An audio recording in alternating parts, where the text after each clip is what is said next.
That's a really great question. How to control your sugar cravings. There are some herbal recommendations that we might have that can help with that. What I tend to mention to folks is start with a replacement plan. Because when you're having a sugar craving, you need something, right? You really want something. And sure, I can sit here and tell you, hey, don't do it. But how far does that go? I say eat some fat. When you're hungry for sugar, eat fat or protein or a little bit of both. And if you start training your palate and you start training your brain that when you want sugar, you eat something different, that's a good way to go. In the beginning, it can look like bacon, right? You get a little bit of fat, you get a little bit of protein, and most bacon has a little bit of sugar. So it can satiate that sugar craving a little bit. And here's a really good, this is a secret, so don't tell anybody.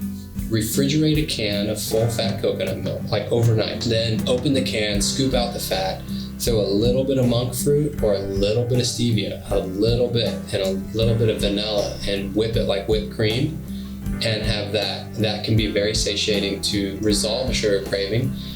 That works usually really, really well. And if you want to have a couple berries with that, some good organic blackberries or raspberries, you can do that too. I'd recommend start with the fat and see how it does. It usually takes care of it.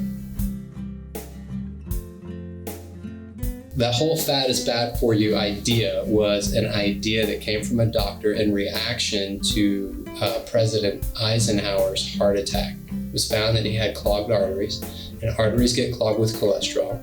And they assumed that cholesterol was due to eating fat. Well, it was totally wrong. The reason that you have cholesterol in your system at higher levels is mostly because of having imbalance in your blood sugar.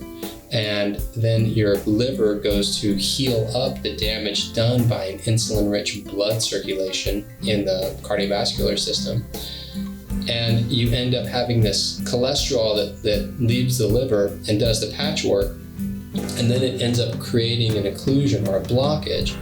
If you stop eating the high-carb diet and the high-sugar diet, there's no need for that cholesterol to leave because your blood sugar now is balanced, your insulin levels are lower, you don't have as much cortisol in your system and so forth. So if you eat less carbs and less sugar and you go into at least a paleo lifestyle, maybe even take it to the next level and do a ketogenic lifestyle, you can lower your cholesterol and it's just fine. Fat doesn't cause heart attacks, sugar causes heart attacks.